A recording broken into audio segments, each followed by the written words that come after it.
Huella CPA, marcando un futuro. Producido por el Colegio de Contadores Públicos de Costa Rica.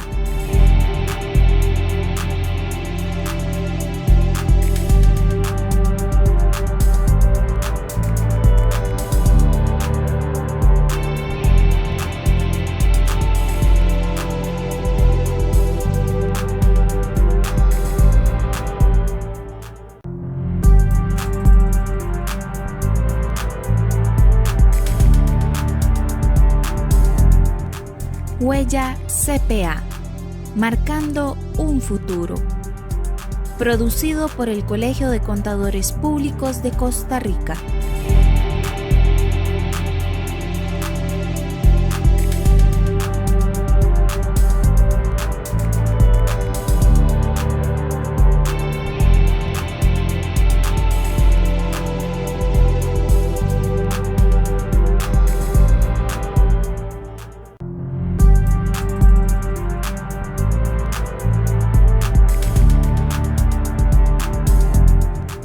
Huella CPA, marcando un futuro.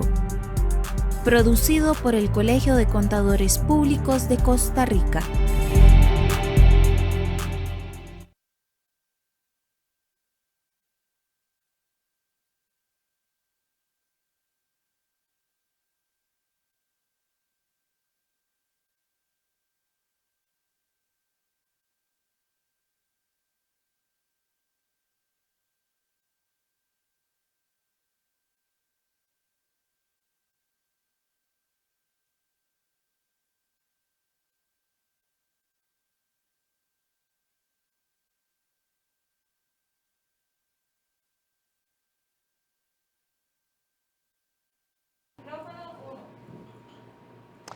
Muy buenas tardes a todos los que nos acompañan en Huella CPA. Mi nombre es Guillermo Smith Ramírez, presidente del Colegio de Contadores Públicos de Costa Rica.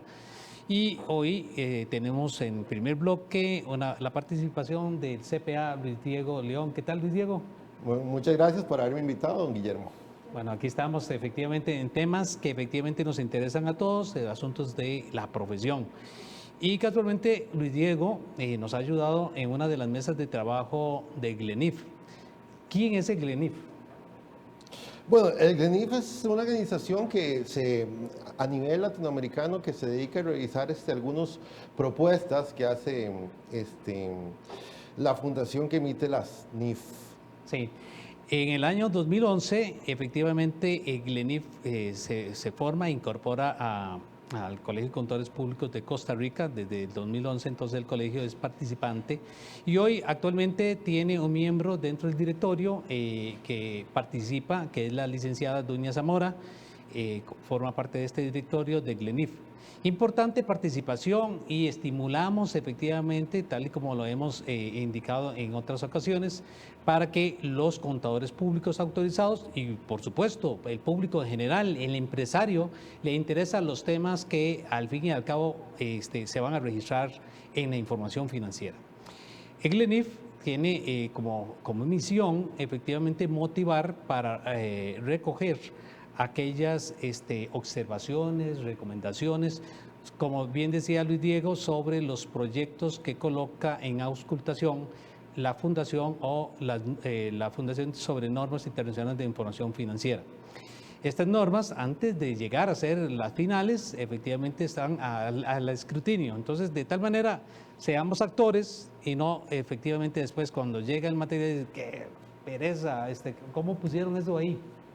Sí, tiene razón. Entonces, dentro de las mesas de trabajo tenemos la participación de Luis Diego. La mesa de trabajo se relaciona con el tema de no propiamente de la revisión del contenido, si no me equivoco era la GTT 93 en relación con la revisión de la NIF 10, la NIF 11, 12, ¿verdad? En específico, Luis Diego. Sí, más que todo no era una revisión, sino es una revisión de la implementación de la NIF, como dijo don Guillermo, de la NIF 10, de estados financieros consolidados, la NIF 11, negocios en conjunto, y la NIF 12, que son revelaciones para inversiones, ya sea subsidiarias, asociadas o negocios en conjunto.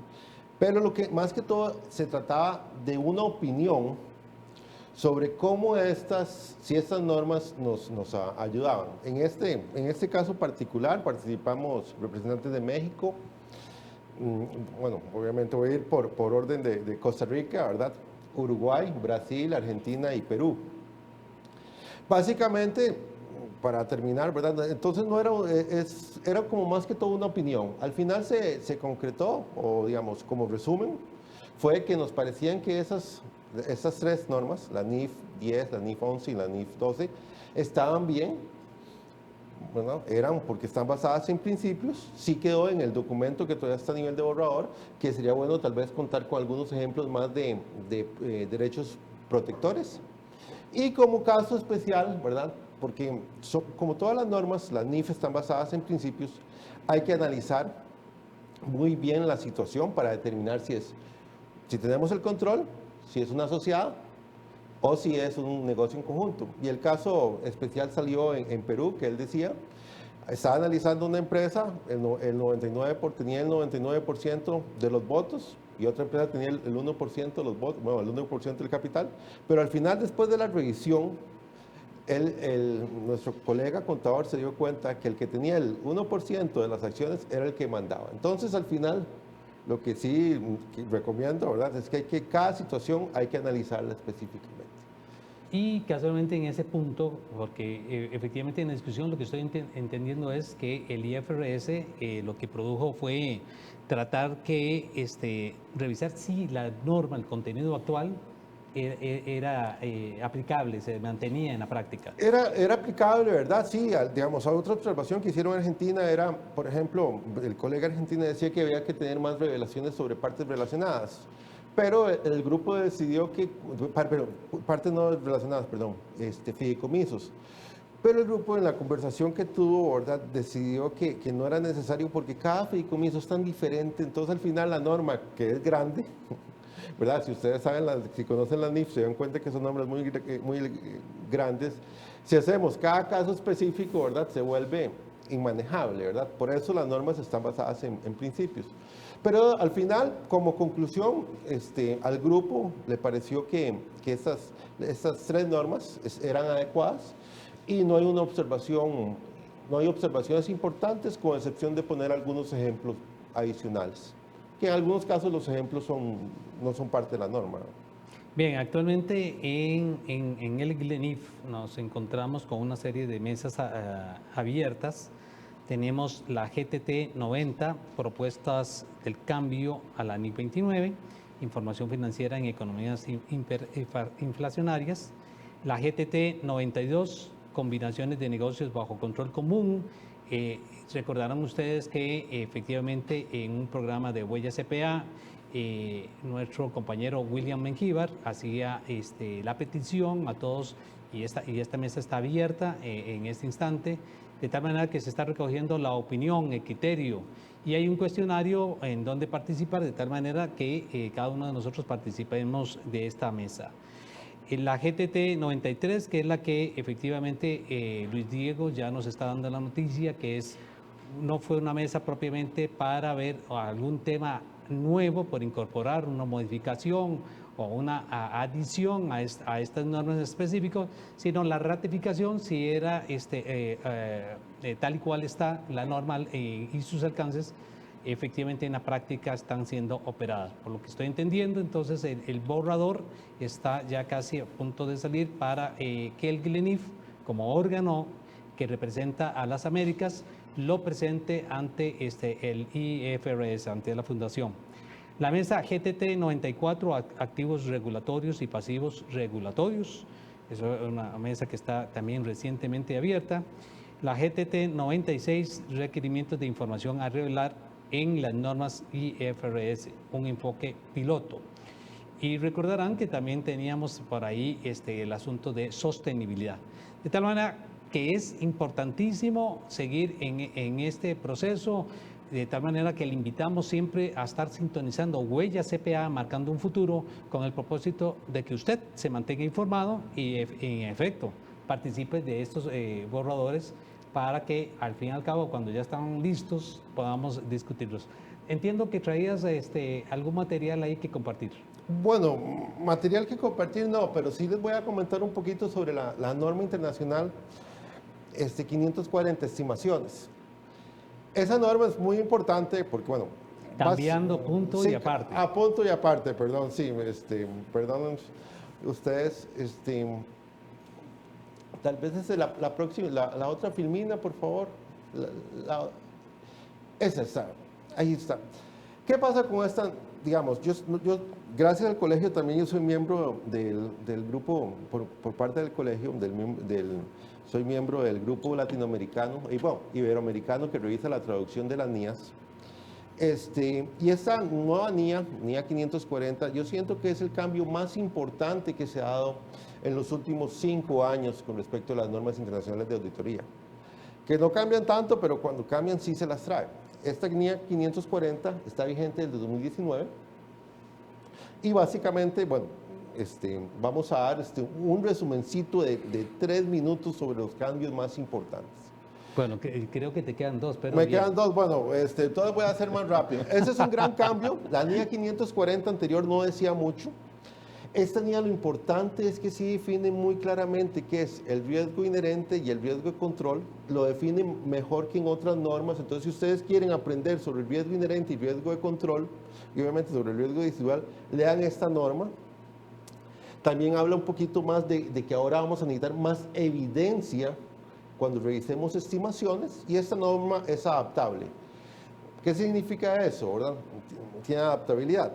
A mayor complejidad en las estimaciones, más trabajo y evidencia tenemos que hacer, tenemos que conseguir, y a menor complejidad en la estimación, obviamente menos trabajo y evidencia vamos a tener que hacer. Entonces, no es que hay que siempre hacer todo, ¿verdad? La norma es muy específico, ¿verdad? Dice, va a depender mucho del modelo de estimación que estemos teniendo.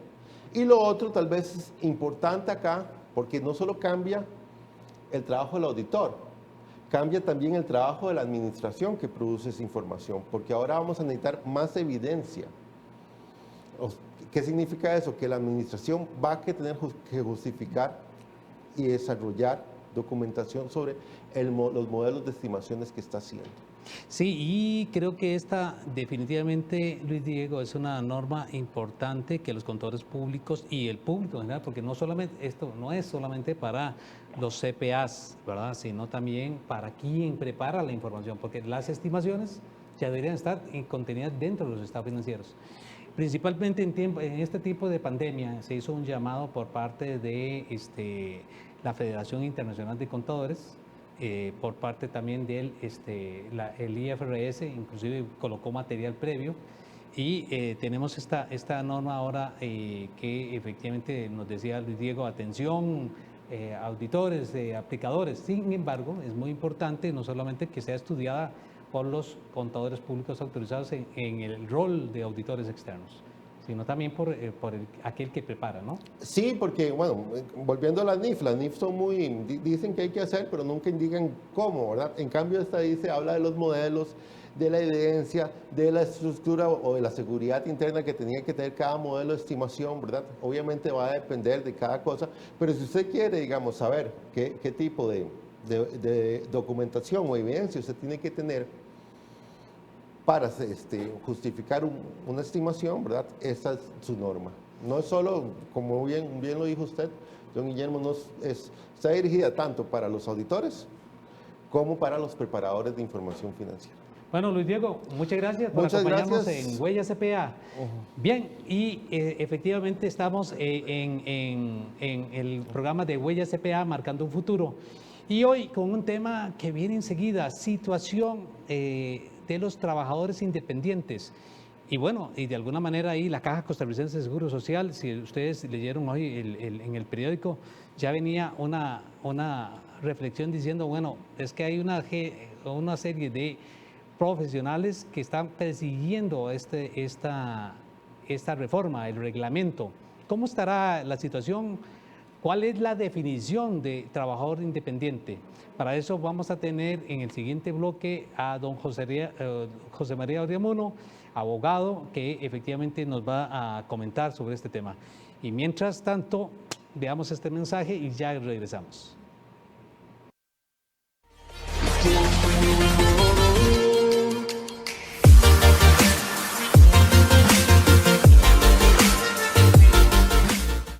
Estimados colegas, mi nombre es Gaudí Cárdenas Matarrita y laboro para el Departamento de Fiscalía. Reciban un cordial saludo de mi parte.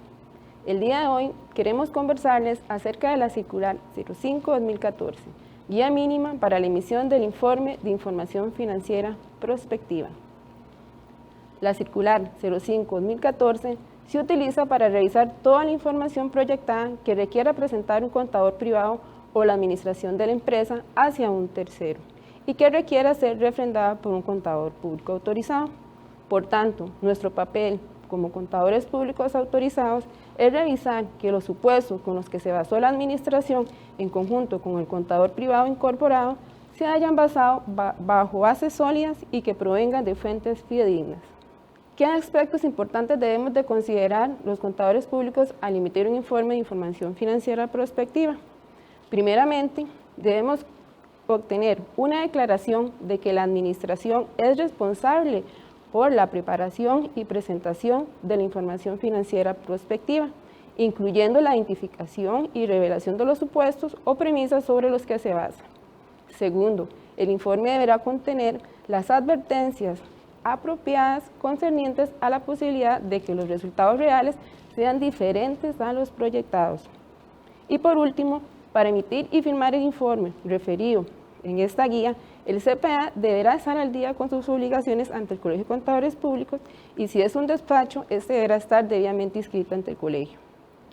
Finalmente, es importante aclarar que los flujos de efectivos proyectados son elaborados por los contadores privados incorporados y al momento de querer que el CPA revise los supuestos con los que fue elaborado este flujo, la administración deberá suministrarle al contador público autorizado dichos flujos firmados y sellados tanto por el contador privado incorporado como el representante legal de la empresa, siendo el CPA solo responsable de la revisión de los supuestos y de la emisión de la información financiera prospectiva.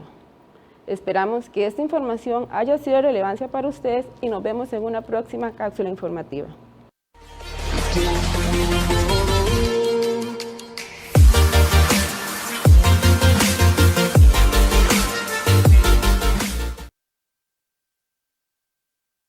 Todos estamos de nuevo en Huella CPA, don Guillermo, ¿cómo está? Sí, Huella CPA, marcando futuro. Por ¿Qué tal, supuesto. Lauri? ¿Todo Muy bien? bien, por dicha, muy bien. Aquí de vuelta, después de Semana Santa, claro, Lauri, cumpleaños, se fue de vacaciones, regresó y aquí, bueno, y dijo, bueno, voy a ponerme la mascarilla de pepinitos y todo, y aquí la tenemos. ¿Y qué nos trae de nuevo?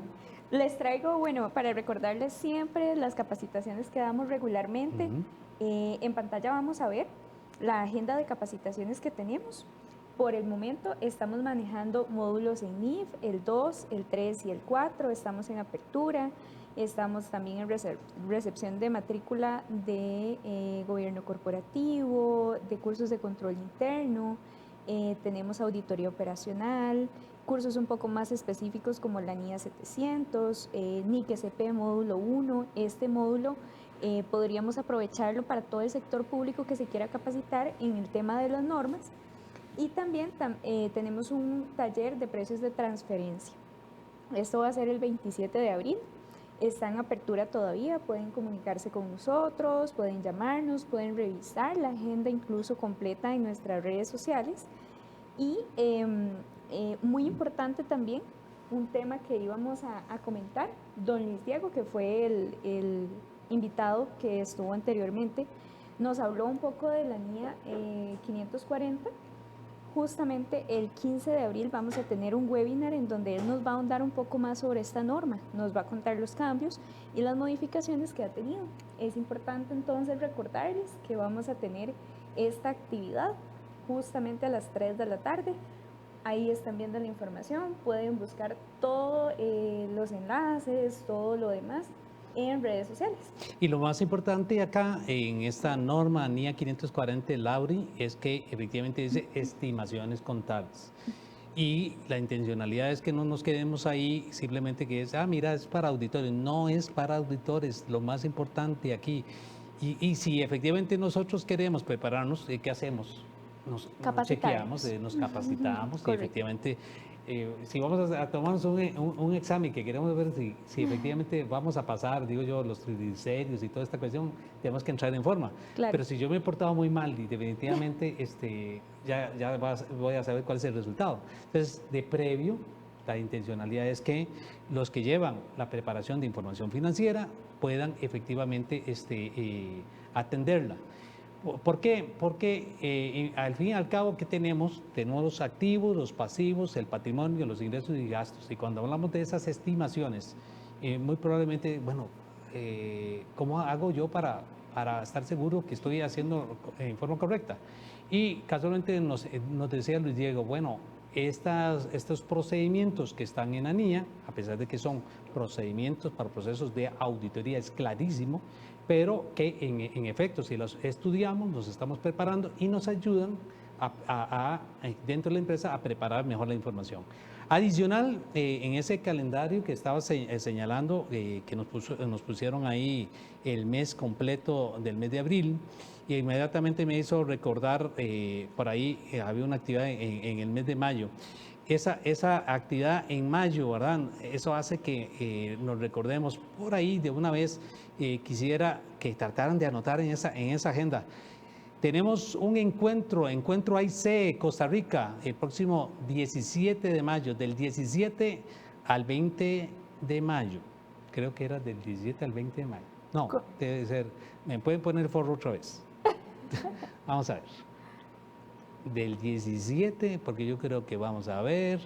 Bueno, es que este tiene domingo ahí atravesado, pero 17 efectivamente es lunes. Y tenemos ahí lunes hasta el 21. Sí, es que es simpático. ¿Estará bien? Bueno, no sé. Muy bien, todas las semanas del 17 al 21 de mayo, y vamos a tener un encuentro AIC, de tal manera que las diferentes actividades que efectivamente vamos a tener son todas interesantitos, inclusive encuentro de generaciones. ¿Qué será eso? Será interesante ver esa actividad, así que les invito. Y Lauri, ¿qué más tenemos?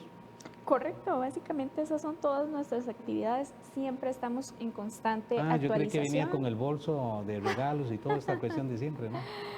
Bueno, por el momento vamos a pensarlo. Tal vez la siguiente semana traemos un poco de información, regalos y por ahí un par de cositas que queremos que vean también. Pero por el momento, recordarles, confirmar que la semana es del 17 al 21 de mayo, correcto, es de lunes a viernes. Muy bien. Entonces, en esa semana vamos a tener el encuentro.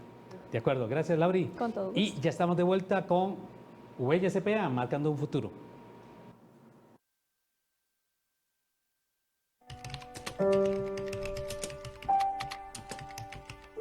Mãe, conta a história dessa foto.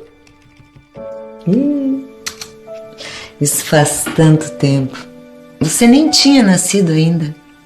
E o mundo estava tão diferente. As pessoas, elas não tinham mais tempo para o que realmente importava.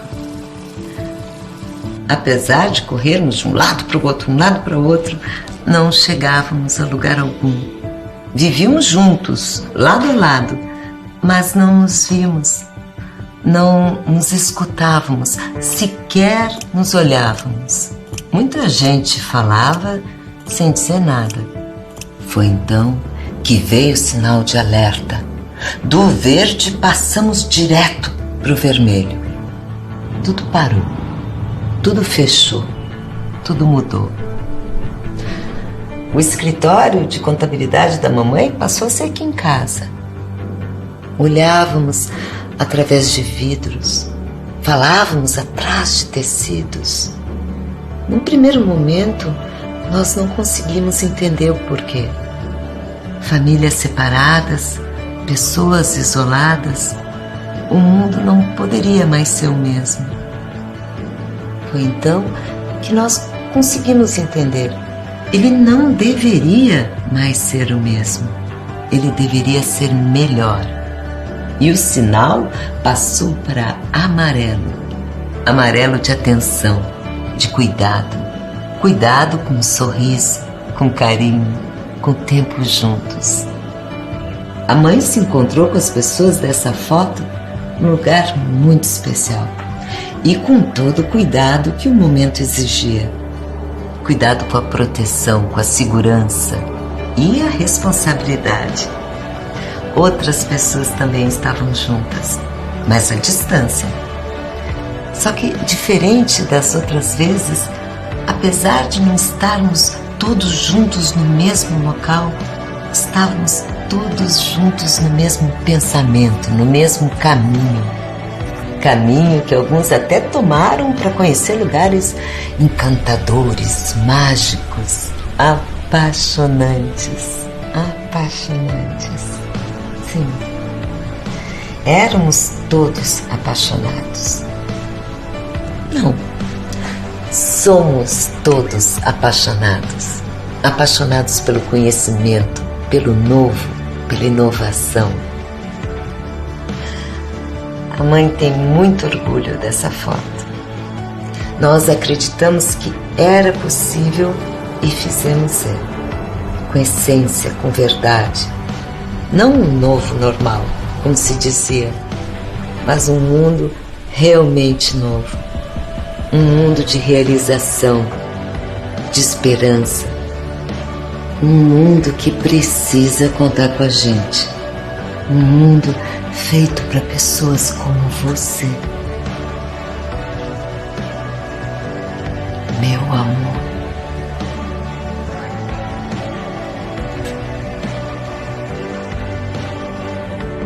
Trigésima quarta Conferência Interamericana de Contabilidade e 18ª Convenção de Contabilidade do Rio Grande do Sul. Contabilidade e Tecnologia, Aliança para o Desenvolvimento das Nações. Porto Alegre, Brasil, de 19 a 21 de outubro. Acesse www.sic-ccrs.com. Participe e faça o futuro acontecer agora.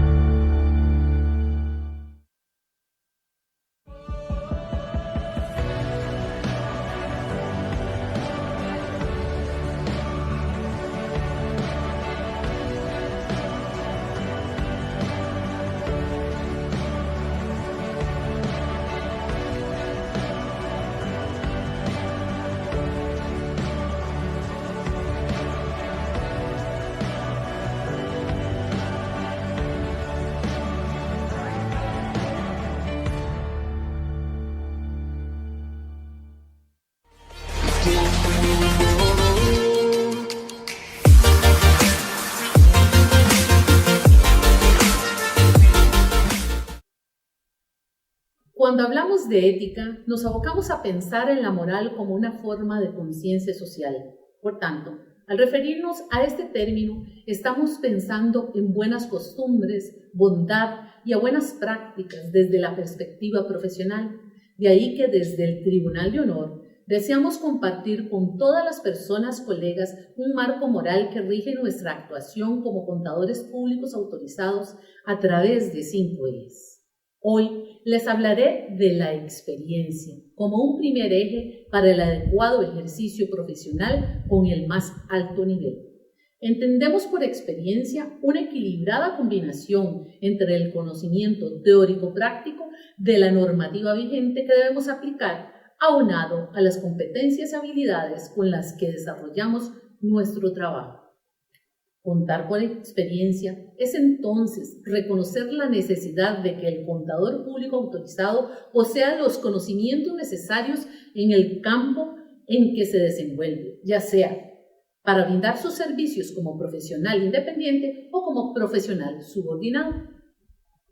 Entendemos por competencia la pericia, aptitud, idoneidad para actuar o intervenir en un asunto determinado. Las competencias es entonces una actuación integral para identificar, analizar y resolver problemas del contexto en distintos escenarios, con el saber ser, el saber conocer, el saber hacer y el saber convivir. Y podemos entender por habilidad la capacidad o destreza que realiza una tarea o la cualidad de ser hábil como una actitud innata o como una aptitud desarrollada a través de ambas, donde se involucran características emocionales o de la personalidad y la capacidad cognitiva. A continuación, deseamos compartir con ustedes algunas de las principales competencias y habilidades esenciales para el ejercicio de las personas profesionales en contaduría pública. Primero, demostrar un comportamiento imparcial, objetivo, sincero, honesto, respetuoso y discreto. Segundo, la objetividad no debe desvirtuarse por prejuicios personales. Tercero, ser versátil, de tal manera que se adapte fácilmente a diferentes situaciones. Cuatro, mostrar exigencia, persistencia y orientación hacia el logro de los objetivos. Quinta, ser una persona observadora, perceptiva, diligente y competente. Y 6, poseer una mentalidad comprensible y abierta, dispuesta a considerar ideas o puntos de vista alternativos. 7, actuar diplomáticamente, contacto en las relaciones con las demás personas. Finalmente, es de suma importancia comprender que como resultado de la experiencia llega la credibilidad profesional, que no es solo parte del desarrollo de nuestra imagen.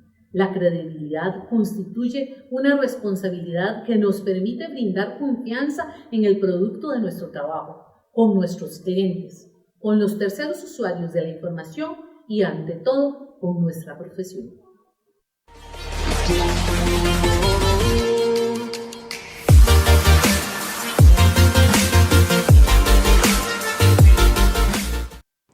Bueno, de vuelta acá en Huella CPA, marcando un futuro, y ya ahora sí, tenemos a don José María Oriamuno, abogado, y efectivamente lo conocemos usualmente siempre como por la parte de derecho tributario. José María, muy buenas tardes, ¿cómo estás? Buenas tardes, Guillermo, muy agradecido de esta nueva invitación en esta que es mi segunda casa, el Colegio de Contadores. Excelente, muy bien, me gusta eso, excelente.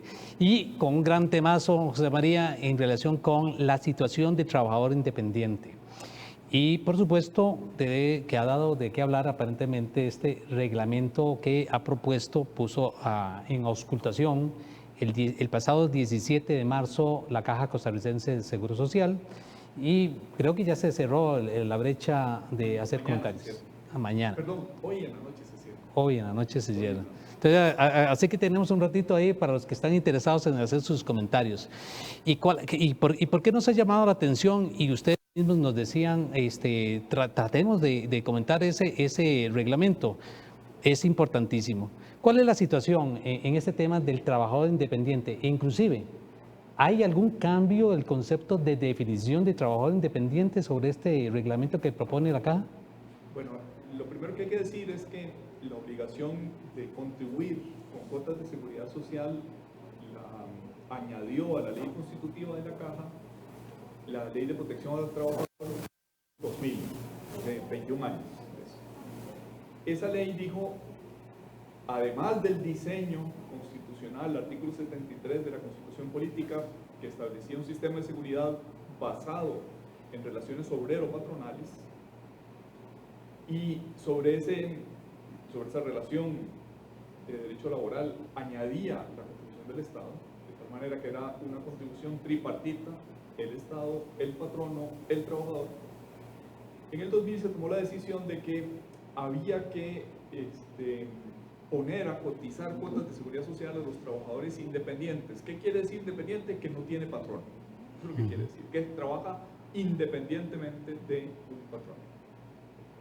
Eso es una obligación que la Ley de Protección al Trabajador dijo empezaría a regir cuando la Junta Directiva de la Caja tomara la decisión. Y tomó esa decisión en abril del 2006. A partir de esa fecha es obligatorio que los trabajadores independientes coticen. El problema es que ni la ley definió que era un trabajador independiente, ni es un concepto que esté completamente claro. Entonces, a falta de definición en la ley, el reglamento tiene un concepto amplísimo, todo aquel que tenga una actividad económica, y eso no es el espíritu de la ley. Y no sé si me permite, y voy a aprovechar, bueno, aunque entiendo que en efecto tenemos aquí algunas diapositivas, pero bueno, en el concepto que nos está abarcando, trabajador independiente, la definición que nos da el reglamento. Persona física que desarrolla de forma autónoma una actividad o trabajo generador de ingresos de carácter no salarial. Ahí es lo que efectivamente empezamos con esa definición. Es la propietaria que ejerce el control de las actividades y sin subordinación toma las decisiones más importantes de una unidad económica. Puede trabajar sola o en colaboración con otros trabajadores independientes y proporciona o no trabajo a terceros. Y aquí, digamos, quería efectivamente traer a colación la definición, porque casualmente leía yo el artículo hoy, creo que sí fue el día de hoy en La Nación, y casualmente la Caja Costarricense de Seguro Social decía que, no, un momentito, estamos diciendo lo mismo que estábamos antes, es más, y va a ser mejor. La ley, que me parece que es donde hay que referirse, habla de trabajo, asalariado o independiente, pero habla de trabajo. Ese concepto de actividad económica es más amplio que el concepto de trabajo. Incluye, por ejemplo, rentas pasivas. Para entendernos, las rentas del capítulo 11 de la ley del impuesto sobre la renta. Alquileres, dividendos, intereses. Si usted me pregunta a mí hoy, ¿el diferencial cambiario está grabado o no con cuotas de seguridad a la Caja Costarricense del Seguro Social? Nadie lo sabe, porque no está en la ley, y lo que no está en la ley queda al arbitrio, casi podríamos decir a la arbitrariedad del que le toque fiscalizar esas contribuciones. Eso tiene que estar en la ley. De hecho, hay 2 proyectos de ley que pretenden reformar la ley constitutiva de la Caja para especificar cuál es la base imponible de las cuotas de seguridad social. Don José María, usted nos traía una presentación, creo que eso nos puede ir ayudando a todos también. Entonces vamos a irnos un poquito al apoyo visual. Si quiere, vayan pasándola, por favor. Aquí está lo que ya decíamos, la reforma al artículo 3. Ese cambio de reglas de juego tuvo 2 etapas.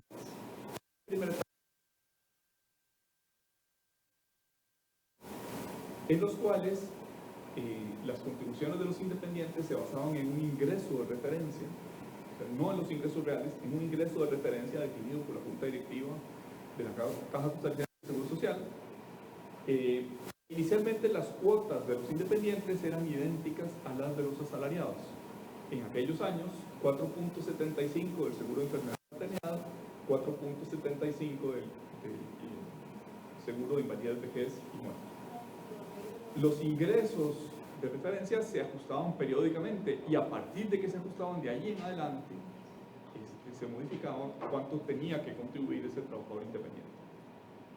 Pero sin que haya habido cambio en la ley, sin que haya habido modificación alguna, sin previo aviso, la Caja cambió la forma de cobrar las cuotas de seguridad social, primero aumentando muy drásticamente las tarifas.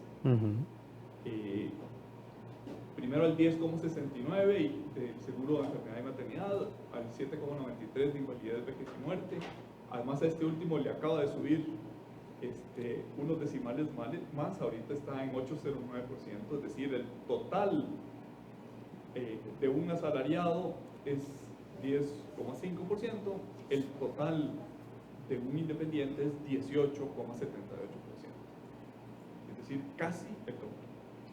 La Ley de Protección al Trabajador había definido claramente que los independientes no pagan cuota patronal. El sistema era tripartito: patronos, Estado, trabajadores. Y cuando se decide incorporar a los independientes,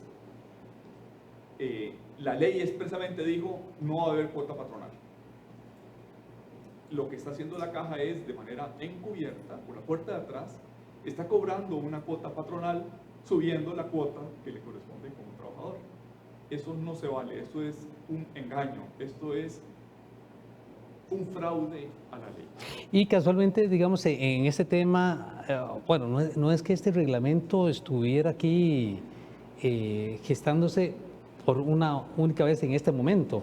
Entiendo que efectivamente y casualmente hace un tiempo, no preciso en este momento, se presentó una acción de inconstitucionalidad en relación con esta cuestión de la Caja Costarricense propiamente por el Colegio de Abogados, ¿no? Sí, señor. Y con el asocio del Colegio de Contadores Públicos. Sí. ¿En qué estado está esto? Bueno, no la ha resuelto la sala. Hay varias acciones de inconstitucionalidad. Yo tengo presentes ahora dos. Una que hizo un matemático, cabalmente diciendo la fijación de tarifas por parte de la Junta Directiva no tiene fundamento en cálculos actuariales. Se la sacaron de la manga, es otra forma de decirlo, no tiene fundamento técnico. A esa acción hubo distintos coadyuvantes. Estuvo el Colegio de Contadores, estuvo el Colegio de Abogados, estuvo la Federación de Colegios Profesionales, es uno de los coadyuvantes. Y por su parte, el Colegio de Abogados también presentó una acción propia que ya no se refería tanto a que no se estuvieran cumpliendo los requisitos técnicos actuariales, sino a que no había norma y a que la caja estaba cobrando retroactivamente. Es decir, llegaba, se apropiaba de las normas del impuesto sobre la renta y decía: sus ingresos eran tantos y usted me subdeclaró sus ingresos y por tanto le cobro retroactivamente hasta abril del 2006. El Colegio de Abogados, dijéramos, tomó la iniciativa, pero respaldado por la Federación de Colegios Profesionales y por muchas otras instituciones, entre ellas la UCAEP, la Unión de Cámaras, y dijo: esto es un problema seriosísimo porque forza a los independientes a volverse informales. Y el problema de los trabajadores independientes en la informalidad es gravísimo en este país. Y además hay que decirlo todo muy claro, especialmente grave entre los profesionales independientes. O sea, si más del 50% de la actividad económica del país es informal, un porcentaje más alto en el caso de los trabajadores independientes y un porcentaje altísimo, 93%, para los profesionales que tienen un título universitario. Solo el 7% de los trabajadores con título universitario que trabajan independientemente cotizan al día de hoy para la Caja Costarricense del Seguro Social. Eso es gravísimo. Claro, claro. Es gravísimo, porque el que es informal en la Caja es también informal en renta, es también informal en IVA, es informal para todo. O sea que además se convierte en un problema sistémico para el país. Bastante bien. Y usted nos está ilustrando que hay en lo que nos venía explicando en el cambio de reglas, que inclusive efectivamente para el independiente está pagando doble, ¿no? Sí, quizás en la siguiente filmina podemos ver la evolución. Esto es el acuerdo de Junta Directiva de enero del 2006. Los independientes pagaban para cada seguro 4.75%, total 9.5%. Y en la siguiente filmina, el más reciente de estos acuerdos, que rige a partir del 1 de enero del 2021, 10.69% para el seguro de enfermedad y maternidad y 8.09% para el seguro de invalidez, vejez y muerte. Total 18.78%. Claro que está alto. Creo que hay una filmina, tal vez podemos saltarnos estas filminas que vienen y llegar hasta las filminas que tienen unos cálculos para alguien que está en esos porcentajes, dice, y para que no se, no se les agarre más nervia. Bueno, lo importante es que, en efecto, hay que abrir, digamos, al debate y debería aceptarse, efectivamente, no aceptarse a buena primera esta propuesta de este reglamento, ¿no?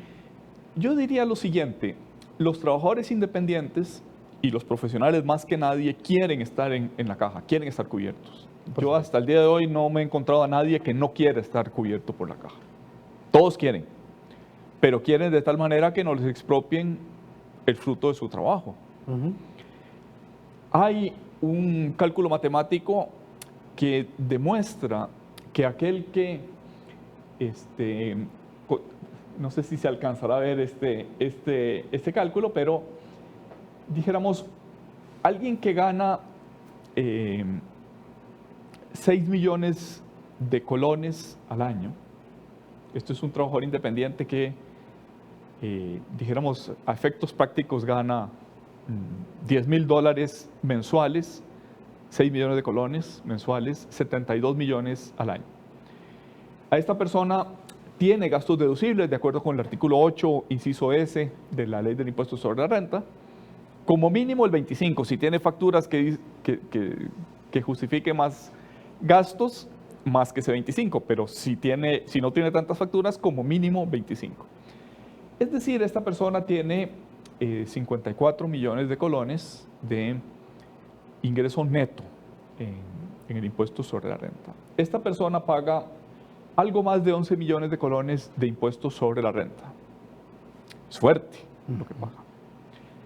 Pero paga 10,1 millones de colones en cuotas de seguridad social. Es una especie de segundo impuesto sobre la renta. Si yo sumo renta y caja, con las tarifas actuales, estoy llegando al 40% de mis ingresos. Eso es altísimo. Eso es desproporcionado respecto a los demás países de OCDE. Ni los suecos pagan tanto. Y podríamos decir, efectivamente entendemos, y creo que también tenemos que verlo con, digamos, a esa observación. El costarricense efectivamente estima efectivamente los servicios que da la Caja Costarricense, o sea, se valora. Sí. Pros y contras, ¿no? Habrán algunas situaciones que mejorar, definitivamente que sí, pero valoramos efectivamente que existe la Caja. Sin embargo, no, como usted está diciendo, no es apropiado el desbalance, buscando encarecer la parte del trabajador independiente. Si comparamos la situación del trabajador independiente con la del asalariado, que es la siguiente filmina después de esta, vemos que el independiente contribuye, si se suman caja y renta, en 21 millones, 21,5 millones, y estos son datos para el 2021. Mientras que el asalariado contribuye caja y renta 12,9. Es decir, el independiente tributa más en renta y tributa casi el doble en cuotas de seguridad social. Eso no tiene sentido. O sea, el diseño de la ley es gravar el trabajo. Regresemos a la Ley de Protección al Trabajador que reformó el artículo 3 de la Ley Constitutiva de la Caja. ¿Cuál era el razonamiento? El trabajo tiene que ser tratado igual, con independencia de si es asalariado o independiente. Los independientes deben contribuir a la caja igual que los asalariados. Este cuadrito demuestra que eso no sucede. Exacto, hay una desproporcionalidad en la misma orientación, ¿no? Sí. O sea, si pasamos a la siguiente filmina, esta filmina tiene a los mismos datos de los cuadros anteriores, le añado cuánto dice el INEC que es el gasto corriente en el país. Ese concepto de gasto corriente es un promedio, o sea, cuánto gasta una persona por el hecho de vivir en Costa Rica. Según el INEC, gasta 530.594 colones al mes. Eso le cuesta vivir en Costa Rica. Eso es lo que a esa persona le cuesta. Por tanto, si pagó caja y pagó renta y además le metemos 530.594, quiere decir que además de las sumas que ya dijimos de renta y caja, consume 6,3 millones de colones. Si a esos datos, y pensemos que estamos hablando del quintil más alto de ingresos de la República, alguien que gana $10,000 al mes, está en el tope de los ingresos.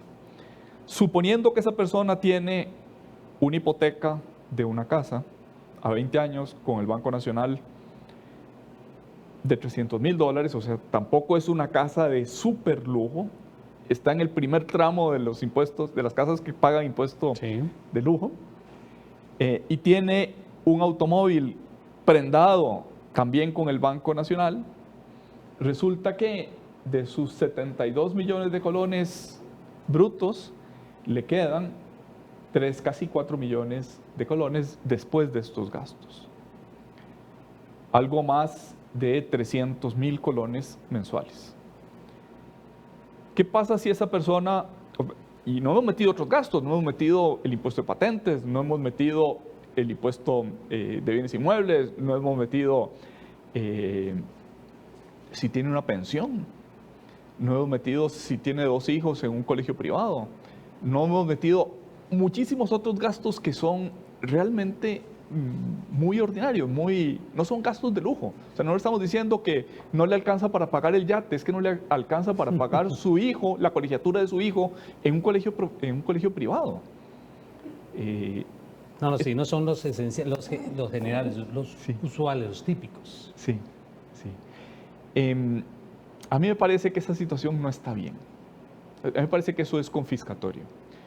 ¿Por qué es confiscatorio? Porque con nada, con muy poquitas cosas que... O sea, si yo viniendo para acá estuve a punto de chocar, confieso, porque venía algo apurado. Si hubiera tenido ese accidente de tránsito, quedo en negativo con estos números, si estos son los números de mi situación. Por eso es que los profesionales independientes están huyendo despavoridamente. Por eso es que solo el 7% de los trabajadores con título universitario están cotizando para la Caja Costarricense del Seguro Social, según el INEC. Casualmente, don José María, curiosamente, al correo nos había llegado acá una consulta de por qué estos cobros pueden ser inconstitucionales, es lo que usted se está refiriendo en este momento. Yo creo que son inconstitucionales por varias razones.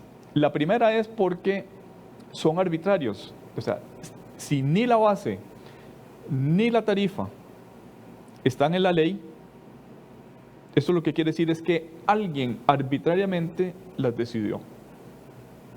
Eso no se vale en materia de exacciones. Cuando el poder público le mete la mano a usted en la bolsa, los habitantes de este país tenemos una garantía de que eso lo hacen nuestros representantes, nuestros diputados.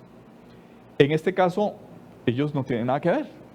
Es la Junta Directiva de la Caja, en la cual tampoco están los independientes, están los patronos, están los trabajadores, los sindicatos, los solidaristas, los cooperativistas, y hay 3 representantes del Estado, además del presidente de la Junta Directiva. Esas 10 personas, 333, reflejan el sistema tripartito de la Constitución: patronos, trabajadores, Estado. O sea, lo que estás diciendo es que no está presente, sin embargo está el efecto tripartita. Permítanme el lenguaje coloquial. ¿Por qué se están jamoneando a los independientes? Porque no tienen representante en la Junta Directiva de la Caja. No están representados. O sea, ¿cómo fue posible que pasaran de tributar la misma tarifa de los asalariados a que tributen el doble que la tarifa de los asalariados? Porque nadie los defendió. Y efectivamente ese trabajador independiente que si quiere estar ahí, les dice, la verdad es que no puedo. No puedo. Porque si me meto, me expropian todo lo que yo gano. Con esto añadido, la caja está cobrando retroactivamente hasta abril del 2006. O sea, si estos números son anualmente insostenibles, son 12 o 13 o 14 veces más insostenibles y me los cobran para atrás. Cuando llegó el inspector de la caja a mi oficina en el 2006 y me dijo, vea, usted estaba en el sistema de contribución voluntaria, ahora lo vamos a pasar al sistema de contribución forzosa. Perfecto. Él me fijó la cuota. La caja todos los años me la iba aumentando. Y hace 3 años llegaron y me dijeron, mire, ¿sabe qué? Lo que le dijimos que usted tenía que pagar, no era eso. Es una cantidad mucho mayor. Venda su casa, venda su carro porque usted tiene una deuda que no sabía con la caja y que si yo se la confirmo lo puedo mandar a cobro judicial. No hay manera de que se respete el derecho humano de estar a derecho. En mi cabeza yo creía que contribuía con lo que me había dicho la caja que tenía que contribuir, pero resulta que no. Lo que me dijo fue una mentira. Va contra sus propios actos, traiciona la confianza legítima del trabajador independiente cuando la caja pretende cobrarle sumas que antes dio por buenas y que ahora dicen, las desconozco, no eran buenas. No tiene ningún sentido. Sí, no tiene para nada de sentido. Y máxime, efectivamente, de acuerdo con el compartido que usted nos está demostrando en las diapositivas, el doble esfuerzo que tiene que hacer ese trabajador independiente frente a las mismas condiciones de los que efectivamente estamos como asalariados. Sí. ¿Por qué digo yo que esto es confiscatorio? O sea, hay una primera afirmación que es que estos números demuestran que se está confiscando algo necesario para vivir. O sea, con nada termina en negativo el trabajador independiente. Y esos números, curiosamente, se hacen más graves, se agrava la confiscatoriedad entre más ingresos tiene el contribuyente de contribuciones de seguridad social. Perdón que te interrumpa ahí, Sí. Y aprovechando esa misma línea, ¿por qué razón se dice que se incluyen otros conceptos diferentes a salarios, lo que se refiere a tema diferencial cambiario? ¿Por qué? Bueno, hay que decirlo claramente, esto es el concepto de ingresos por trabajo es un concepto indeterminado. Hay que determinarlo. La determinación que está haciendo la caja en ese proyecto de reglamento es incorrecta, porque incluye rentas pasivas, y las rentas pasivas por definición no son rentas del trabajo. O sea, los intereses o los alquileres o lo que Marx llamaba rentas del capital son rentas que precisamente no son del trabajo. Entonces, por no tener la ley una definición completamente clara, la caja dice el concepto más expansivo posible. Toda actividad económica contribuye a la caja. Y eso es un error conceptual porque deberíamos partir de que el artículo 3 de la ley constitutiva decidió gravar trabajo independiente. No decidió gravar rentas pasivas. Por ejemplo, las rentas empresariales, ¿están grabadas o no están grabadas con Caja Costarricense del Seguro Social? Si yo soy un trabajador independiente, o en la terminología de la ley del impuesto sobre la renta, una persona física con actividades lucrativas, eso debería contribuir a la Caja Costarricense del Seguro Social. La respuesta es sí y solo sí. Esas rentas vienen del trabajo independiente. Además hay otra cosa que me parece que es importante aquí y que tiene que ver con la confiscatoriedad. Hay que restarle a la base de cálculo de las cuotas de seguridad social los impuestos. Todos los impuestos, bueno, quizás el IVA es el único que no, pero todos los impuestos hay que restárselos porque si no me obligan a contribuir no sobre mis ingresos reales, sino sobre unos ingresos que fueron míos, pero que ya no son míos, son del Estado. Pero esa contribución no pesa sobre el Estado, pesa sobre el sujeto que recaudó para el Estado. Eso no tiene sentido. O sea, económicamente eso es absurdo. Esa es la razón por la cual hay una acción de inconstitucionalidad de un actuario matemático que dice esos cálculos que utiliza la Junta Directiva no tienen base actuarial. Eso contraviene el mandato del artículo 73 de la Constitución Política que ordena a la Caja administrar los seguros. Ok, acá tenemos una consulta de Cristian Mora y que nos escribe en el Facebook Live del Colegio de Contadores Públicos de Costa Rica. Gracias, Cristian, por participar. ¿Es litigante el cobro a trabajadores independientes de cargas sociales por trabajos de hace 10 años, según declaraciones de renta? Y antitos de pasar ahí, para que usted responda, vamos a ver este mensaje. Ya estamos aquí de regreso con la respuesta. Como CPAs, debemos revisar si estamos tomando las medidas adecuadas para protegernos del COVID-19. Por esta razón, en el Colegio de Contadores Públicos de Costa Rica hemos diseñado la Auditoría Personal contra el COVID-19, APC. ¿Qué debemos revisar en esta auditoría? Usar correctamente la mascarilla. Recuerde tomarla únicamente de los extremos de la misma y ajustarla en la parte superior de la nariz. Lave sus manos de manera constante. Y sin olvidarlo, el distanciamiento social.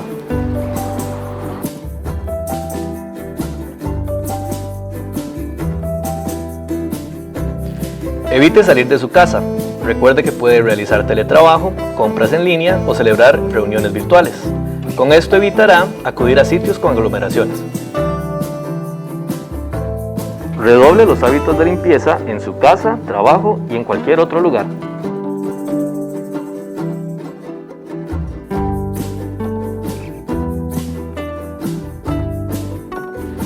Es importante mantener un estilo de vida saludable, practicando ejercicio y teniendo una alimentación balanceada.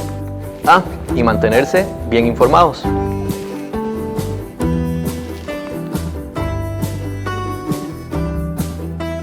Si tiene síntomas de gripe o resfríos, recuerde llamar al centro de salud.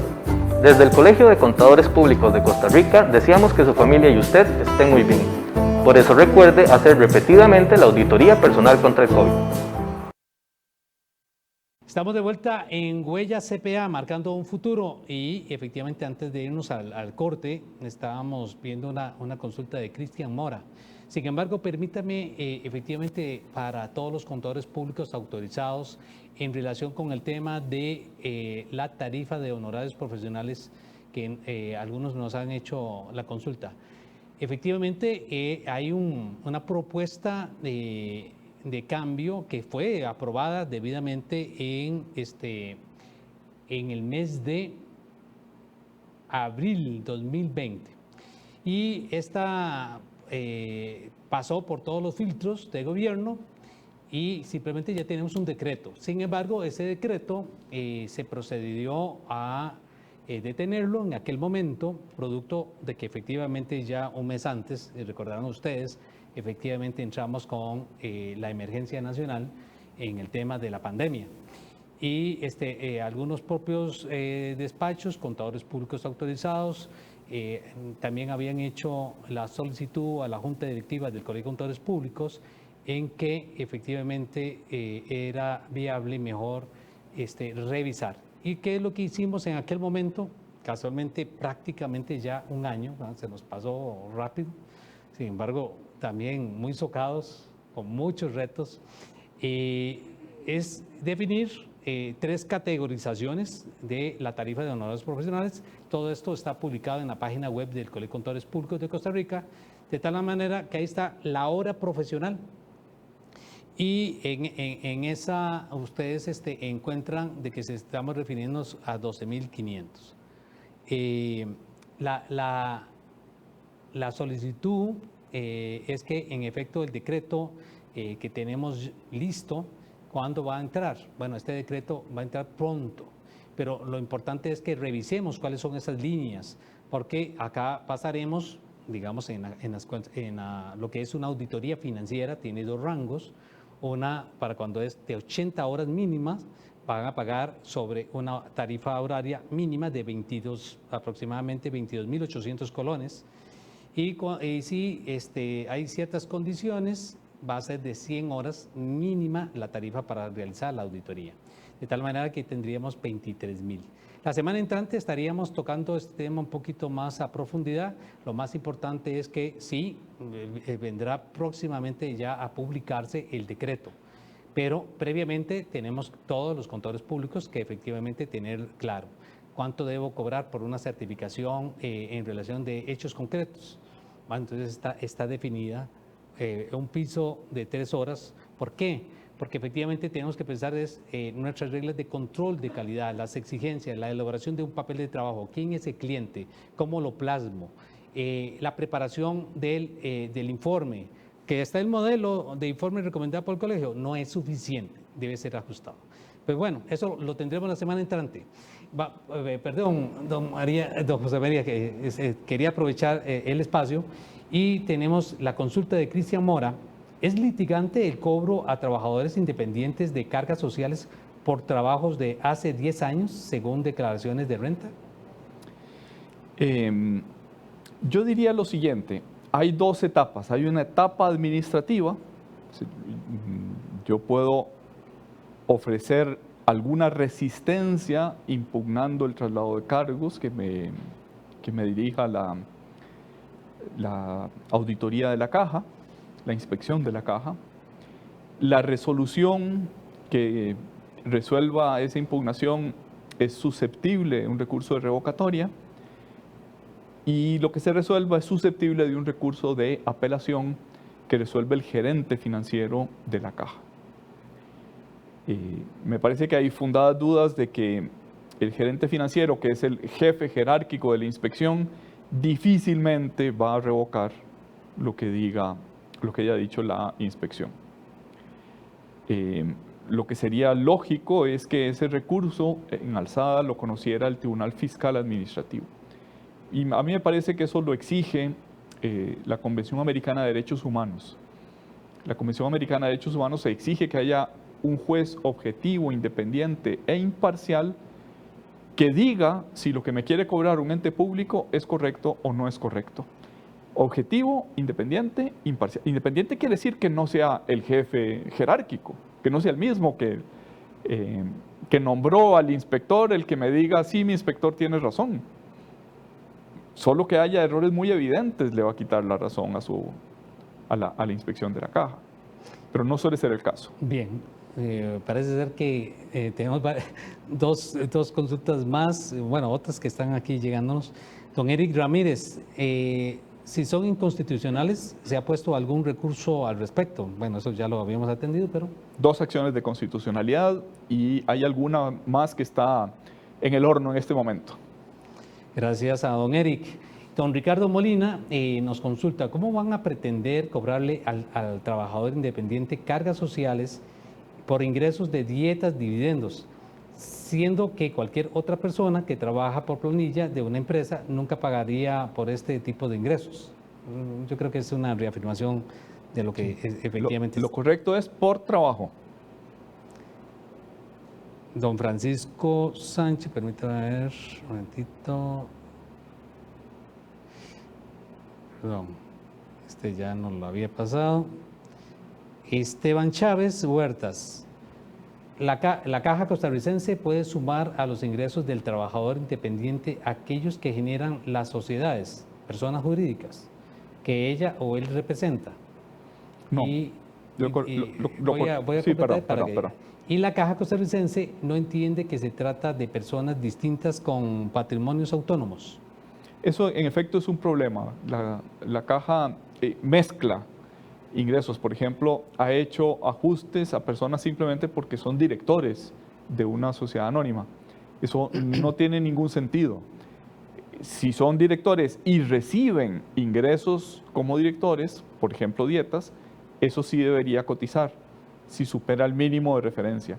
Pero si no es el caso, esos ingresos no deberían ser objeto de cotización. Ok, de tal manera que para efectos del reglamento, esos son aspectos que efectivamente deben ser mejorados. Sí, sin duda. Yo diría que el reglamento puso por escrito todos los vicios que ya comete la caja. O sea, no hubo ninguna mejora respecto de la situación que ya venía siendo apremiante para los trabajadores independientes. Quizás lo único que hizo fue muy tímidamente decir que la caja podía declarar prescripción con base en el artículo 56 de la ley constitutiva de la Caja Costarricense del Seguro Social, que no habla de cuotas, habla de la prescripción de las multas y de la responsabilidad civil y penal por faltas o delitos cometidos contra la caja. O sea, esa prescripción de 10 años no se refiere a cuotas de contribución a la seguridad social. Si la ley constitutiva no tiene una norma expresa, si la tuviera sería la norma expresa que habría que regir. Pero si no la tiene, hay que regirse por el Código de Normas y Procedimientos Tributarios, el Código Tributario que dispone que la prescripción es de 4 años y si uno no está inscrito, no presentó declaración, etcétera, se extiende a 10 años.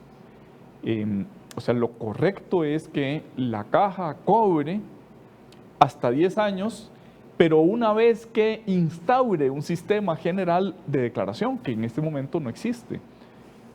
Dijéramos, la caja está haciendo cobros por haber subdeclarado, pero como le decía yo al inspector, mire, yo no he declarado nunca, ¿cómo voy a subdeclarar? Lo que tengo es un acto de la caja, la que subdeclaró fue la caja, fue la que me puso un monto diferente del que yo podía tributar. Por tanto, no parece que esa extensión a 10 años aplique, pues, obviamente aplica para aquellos que no están inscritos contribuyendo, pero no puede ser retroactiva. No puede ser retroactiva, tiene que ser a partir de que se declare de ahí en adelante. Parte del problema del reglamento de la caja es que es retroactivo. Así es. Bien, y tenemos una propuesta, don José María, en este tema. Sí, el Colegio de Abogados, con el auxilio de otros colegios profesionales, hizo, iba a decir una, pero lo correcto es 2 propuestas. Hizo una propuesta de ley que hizo llegar a la Asamblea Legislativa. En la Asamblea Legislativa la apadrinó el diputado Pedro Muñoz. Y otra propuesta idéntica, no de ley, sino de reglamento, para que la Junta Directiva de la Caja, dijéramos, tomara estas mismas decisiones, así como causó el problema que dijéramos que lo solucione. Perdón que le interrumpa ahí. Sí. Esos proyectos son los mismos que son uno por amnistía y otro equiparación con los asalariados. No, estos son otros 2 proyectos que surgieron en el seno de la Asamblea Legislativa. Ok, entonces tenemos estos Hay varios, 2, sí.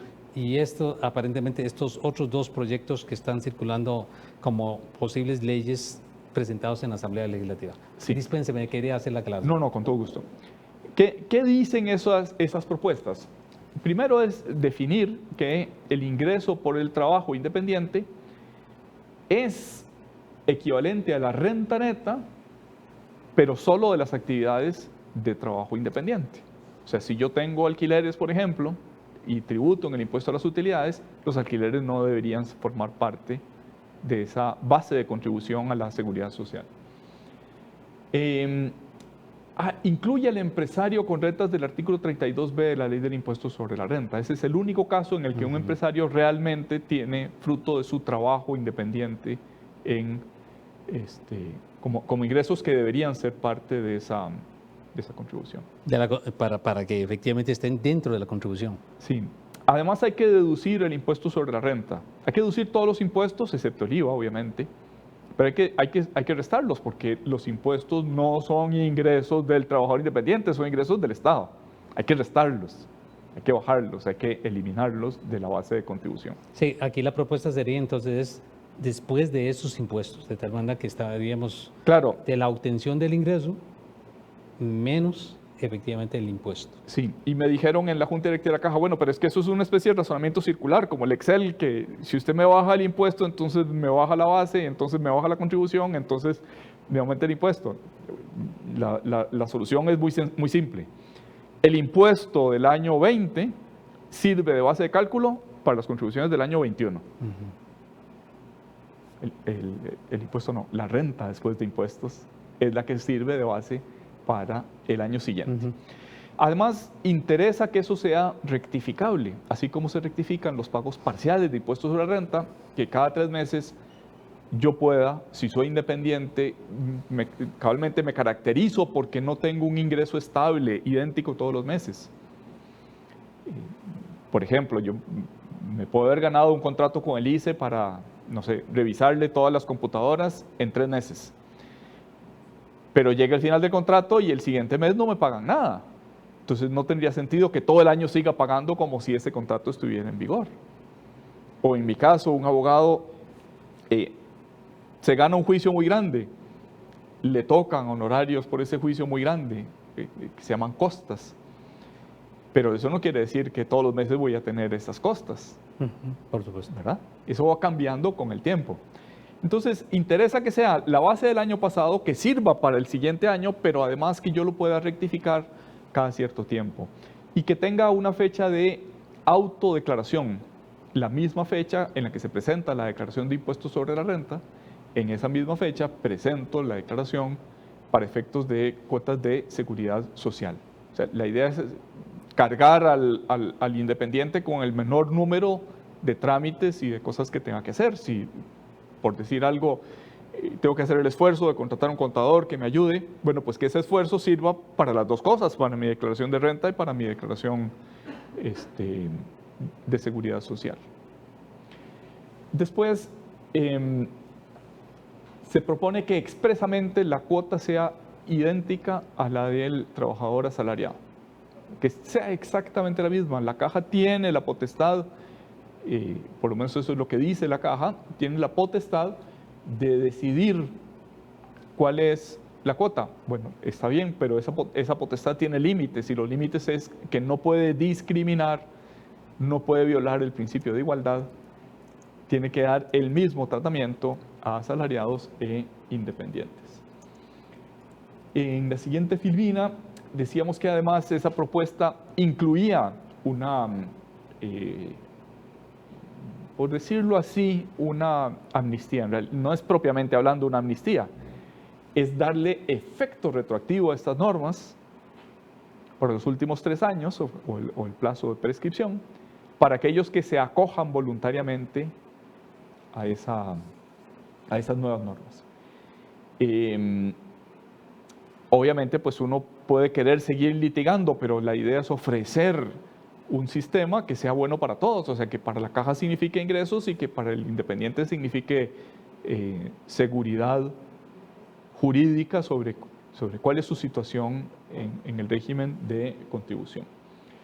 En la siguiente filmina dice que esa amnistía o ese acogerse a esas reglas tiene que hacerse en el siguiente año de que esté en vigor la ley, y además hay que condonar intereses y multas, porque si yo no cometí ninguna falta, porque no presenté una declaración que además no puedo presentar, si voy al CICERE, al sistema de recaudación de la Caja, dice clarísimamente los independientes no presentan declaración, no hay manera de que yo la presente.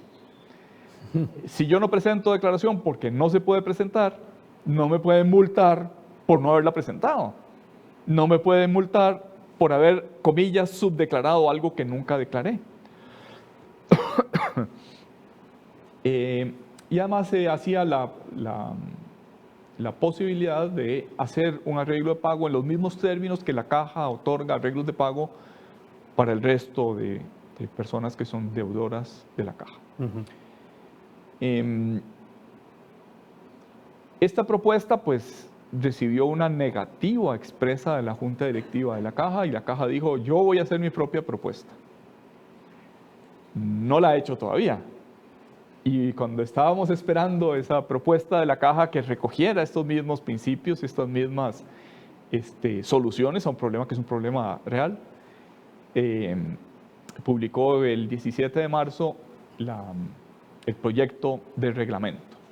En la siguiente filmina, ese borrador o ese proyecto de reglamento tiene al menos estos defectos. En primer lugar, que la base de cálculo no está asociada al trabajo, está asociada a actividad económica. Eso es un reglamento violando lo que dice expresamente el artículo 3 de la ley constitutiva de la Caja. Eso es ilegal y muy probablemente inconstitucional.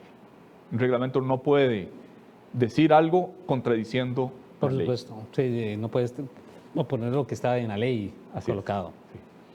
En segundo lugar, falta la equiparación expresa con las cuotas de los asalariados. Si el principio es vamos a gravar el trabajo, la seguridad social va a financiarse por el trabajo y no hay nada que distinga esencialmente a un trabajador independiente de un trabajador asalariado, lo lógico es que ambos contribuyan idénticamente, ¿verdad? Eso tendría que estar en el reglamento y no está. Total condición de igualdad, definitivamente esto tiene que estar presente. Sí. Artículo 33 de la Constitución Política, principio de igualdad. Los que están en las mismas circunstancias tienen que tener idéntico trato. Ahí no debería haber ninguna discusión. Así es. Después hace falta también una declaración autoliquidativa, una fecha para presentarla y un formulario para presentarlo. Los contadores saben muy bien que no se puede presentar una declaración de renta si no hay el formulario. Cuando el sistema de tributación se cae, ¿qué hace el contador? No puede hacer nada, queda atado de manos porque no puede presentar ese formulario. Pues idénticamente lo mismo en cuotas de seguridad social. Tiene que haber una fecha de declaración y tiene que haber un formulario de declaración. Y tiene que haber la posibilidad de rectificarlo porque lo que caracteriza a los ingresos independientes es su volatilidad. Sino que lo digan los guías turísticos, ¿verdad? Que son trabajadores independientes. Pues un guía turístico que, no sé, tenía unos grandes ingresos en el 2019, en el 2020 los vio reducidos a prácticamente nada. Se necesita que ese guía turístico, igual que los contadores, igual que los abogados, igual que los médicos, igual que los dentistas, igual que cualquier profesional independiente, igual que una costurera, igual que una panadera, igual que una repostera. El otro día conocí a una señora que se dedica a hacer galletas, repostería para perros, repostería canina. Y de eso vive, es una trabajadora independiente. Pues bien, esa señora tiene muchos ingresos cuando la gente tiene dinero y puede consentir a sus mascotas, y sus ingresos bajan en situación de pandemia cuando la gente no puede consentir a sus mascotas. Entonces se necesita que haya esa flexibilidad, una declaración anual, pero posibilidad de rectificar cada 3 meses, en la misma fecha en que se presentan los pagos parciales de impuestos sobre la renta. Bien, don Eric Sánchez nos está indicando, gracias don Eric, vamos a ver, no sé si lo traes ahí, pero aquí dice, ¿nos pueden referir los números de expediente de las acciones de inconstitucionalidad para poder darle seguimiento?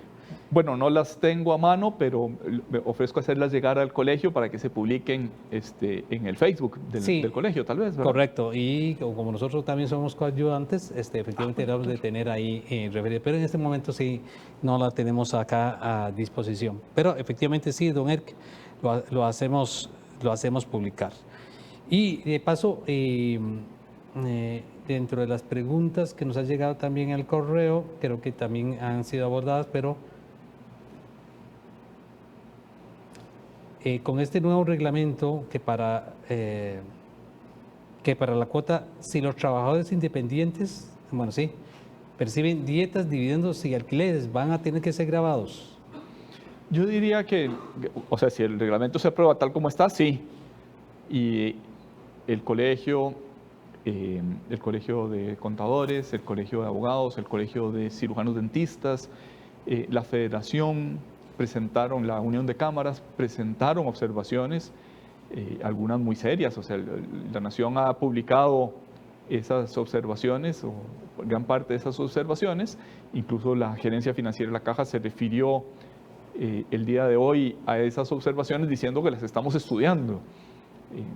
Pues ojalá que logremos convencerlos de que hay que hacer algunos cambios por el bien mismo de la Caja. A nadie le conviene, a nadie le interesa que la Caja no esté bien financiada y que no esté con la máxima cobertura posible para todos los trabajadores independientes. Sí, y eso, don José María, tendría que quedar bien claro. O sea, esto, no hay una oposición contrariada a que se incluyan, pero que tiene que haber la condición de igualdad principalmente.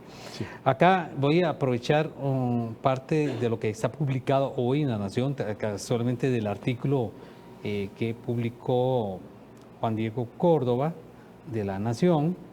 Perdón, mi superasistente me pasa los números de las acciones de inconstitucionalidad. Excelente.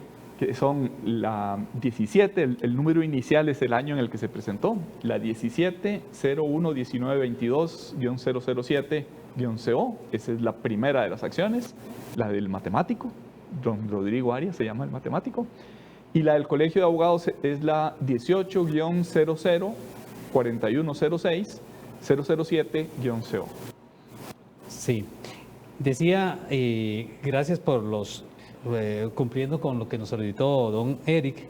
Decía, gracias a mi asistente Esteban Chávez para que un aplauso que salga en el Facebook.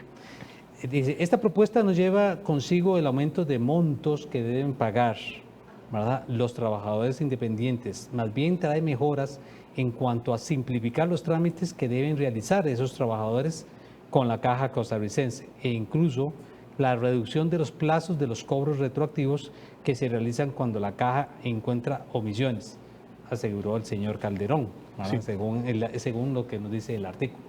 Bueno, lo que estamos diciendo acá, o en el análisis, es ojalá observen y revisen todas las observaciones y recomendaciones que se les ha hecho llegar.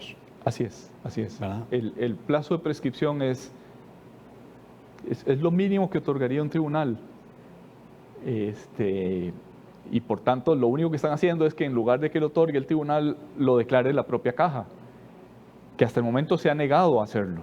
Hasta el momento no declara prescripción la Caja, lo cual no tiene ningún sentido. Pero no debe declararla con base en el 56 de la ley constitutiva, sino con base en el 53 del Código Tributario. Bien, y parece que Katy Arroyo también nos apoyó con algunas referencias de los expedientes. Así que gracias bien a nuestros seguidores en Huella CPA, marcando un futuro. Excelente.